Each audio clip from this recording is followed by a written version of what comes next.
I'm going to talk about the different stages of twin flame relationships in this video and typical things that twin flames can go through once they connect.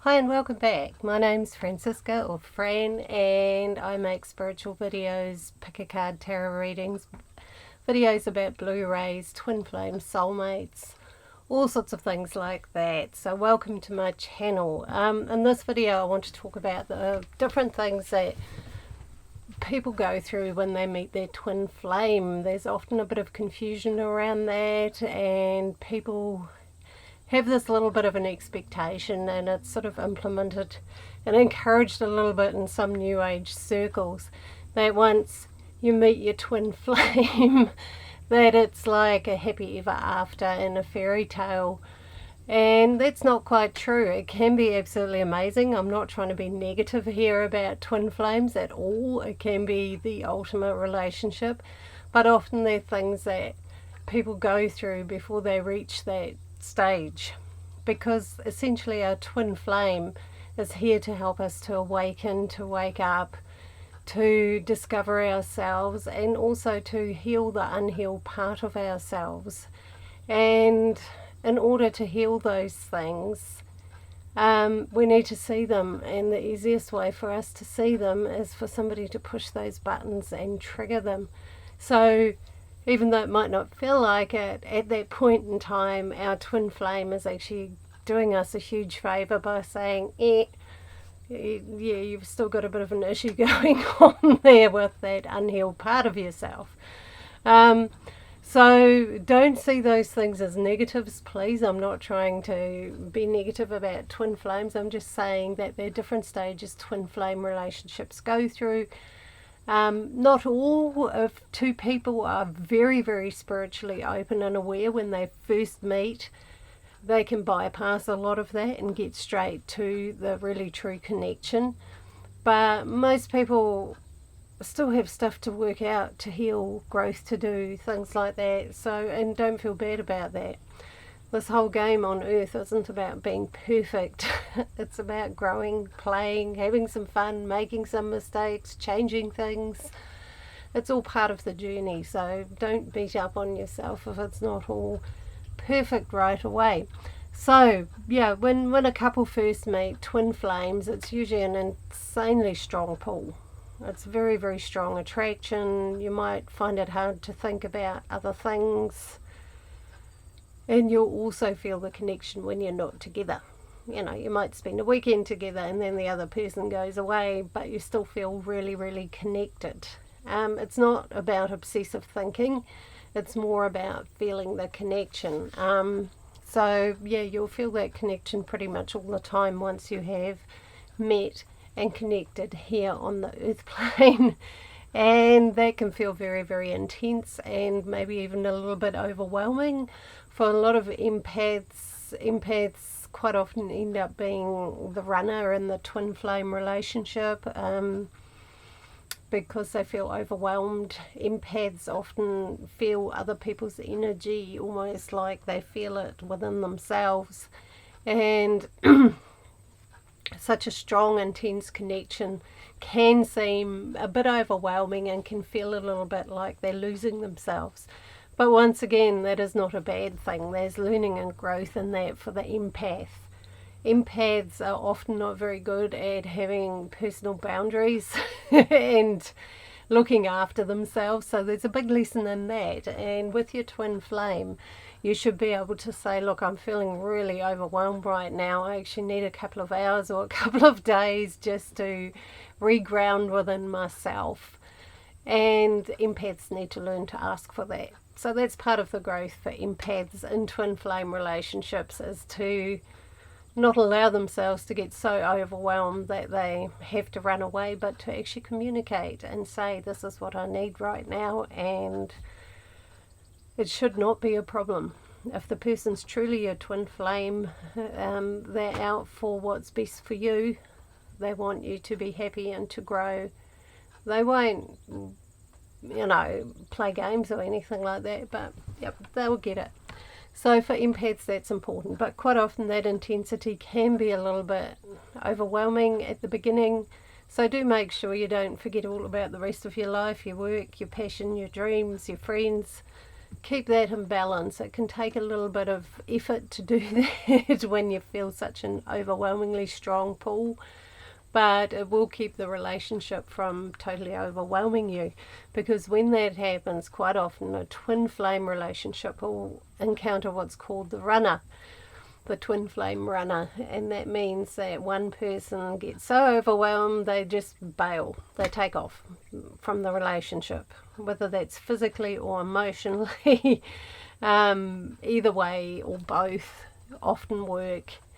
So yeah, that's quite a common thing. So yeah, the trick is for the one who's the runner to try and stop and learn to ask for some space, to learn to say, right now I'm feeling overwhelmed, right now I need this. It's a very, very important lesson, and the more that communication can work like that, the less of an urge to run there will be. So that's essentially the trick to that one. But if the runner runs, then the other person's thing is to try not to chase, because the chasing will actually make the runner run more.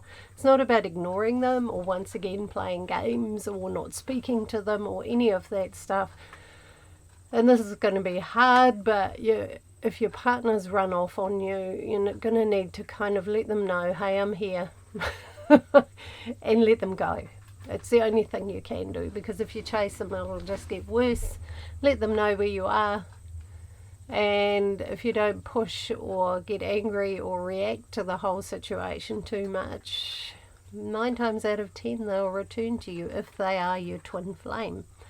Because the twin flame phenomenon has become such a popular thing in the new age, in the nirvana, the ultimate relationship, I see quite a few people thinking that people are their twin flame when they're not. They're actually something else. There are a lot of different kinds of relationships, and some are a bit codependent or addictive, and that can be something that's triggered because of people's patterns growing up and things like that. Like narcissists will often attract empaths, and empaths will often think that that's their twin flame because of the intensity, because narcissists will love bomb the other person really full on at the beginning and create intensity for the other person, that it feels overwhelming and intense and all of those things that traditionally a twin flame will trigger in you, but it's not. It's something else. So the trick to knowing it's actually your twin flame is to, does it feel good? Does it feel safe? Do you feel safe to be yourself? Do you feel 100% safe to express yourself with this person, with your twin flame? You will. With a narcissist, not so much, especially not in the long term.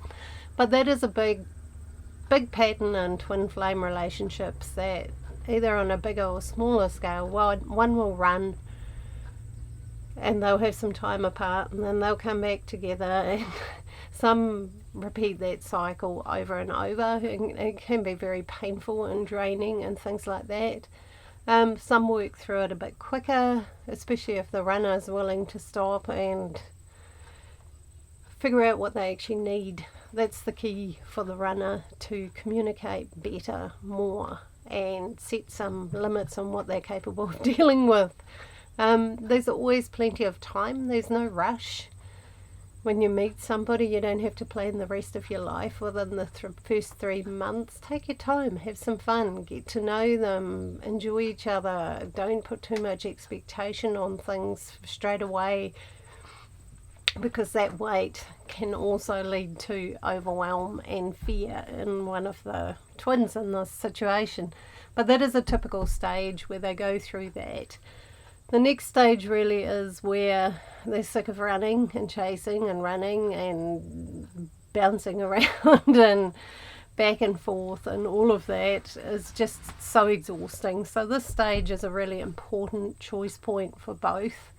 It's either saying, look, we can't do this anymore, we're going to need to let each other go, which is very, very painful often and very difficult to overcome and to heal from. But some people just make that decision, and sometimes, after several years they will have changed and grown and may think of it differently, but for a while, sometimes people choose that. Or better is a judgment, but the easier way to deal with it, or the more harmonious, is to actually say, okay, we need to look at this and how we're going to do this, and how much is too much for you, and what sort of rate can we develop this relationship? How can we be secure with each other without smothering each other? That's a real big key for twin flame relationships. Smothering each other and being tied at the hip can be pretty over the top and overwhelming, and people lose themselves, which you're not meant to do with your twin flame. The key is to discover yourself, to grow, to develop yourself, not to lose yourself. So, really discussing, talking, and setting up the communication that's needed to prevent this from happening again, which means that the runner learns to say, well, I need a little bit of space here. I need a day to myself. I need 2 days to myself. I need 2 hours to myself. Or even saying, look, could you slow down a little bit with that concept? That's really important too. And for the pursuer, the one who doesn't run, they are often, a less sensitive type of personality. For them to learn to just slow down and sit back a bit, and not to get into a panic and try and, force a relationship, to let it develop, to let it grow, without trying to make it happen. That's the key for that person. So once they're past this stage, and if they're still together after that, and have chosen to be together and work through these things, then the real growth happens. That's when the couple can say, yeah, okay, we're here to do this together. We're two individuals, but who are combining and working together to help each other grow. And that doesn't mean it'll be the happy ever after either. People will still have issues, things will come up, old triggers will still come up, we're still human, but there'll be a new sense of working together through those, of communicating much more effectively.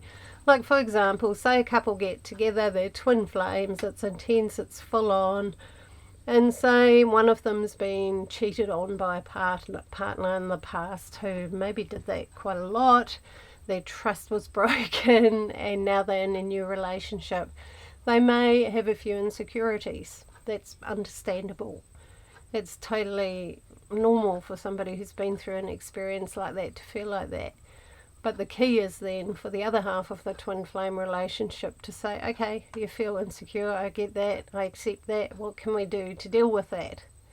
And it may be as simple as if you're around a lot of people and, the part one is, maybe talking to a member of the opposite sex, and the one who's been cheated on in the past gets insecure, maybe even having a code word and just saying, oh, I'm getting a little bit uncomfortable. And then the other partner can then maybe bring them into the conversation, that's a good way to deal with it, is to say, come and join us and talk with us, and that can often fix it. So communication's the key. But from there on, there is going to be amazing and phenomenal growth for the two twin flames. But there are some stages to develop and go through depending on where they're both at. And another thing is, just because somebody's your twin flame doesn't mean they're spiritually totally evolved. That's not always the case. Sometimes they're not as aware as you are, especially of energy and things like that. If you're watching this video, you're probably a little bit more aware, or quite a lot more aware, of energy and spirituality and things like this. And the other person might not be quite there, might not quite feel that, know that, things like that. So you might need to be a little bit patient. They've still got it, it's still within them, but they just haven't maybe developed that yet. So be a bit patient. You will grow together, you will learn so much from each other, you will support each other through so much growth in life. It really is a beautiful thing. But just be aware of some of the stages or typical issues twin flames sometimes go through, and there's always a solution, there's always a way to work things out, but sometimes, you know, we're human beings, things can get so intense it's very hard to see things clearly. So anyway, that was my ramble about twin flames. I'm seeing a lot of people connecting with their twin flames, and a lot of Blu-ray beings and empaths are meeting their twin flames, and because I have a lot to do with people for empaths and Blu-rays, I see quite a bit of it, and they quite often get quite overwhelmed by the energy of a twin flame relationship. So yeah, it's something I wanted to talk about. So anyway, if you enjoyed this, if you want to know more about things like that, please comment down below. Please like and subscribe, and lots of love to you all. See you next time.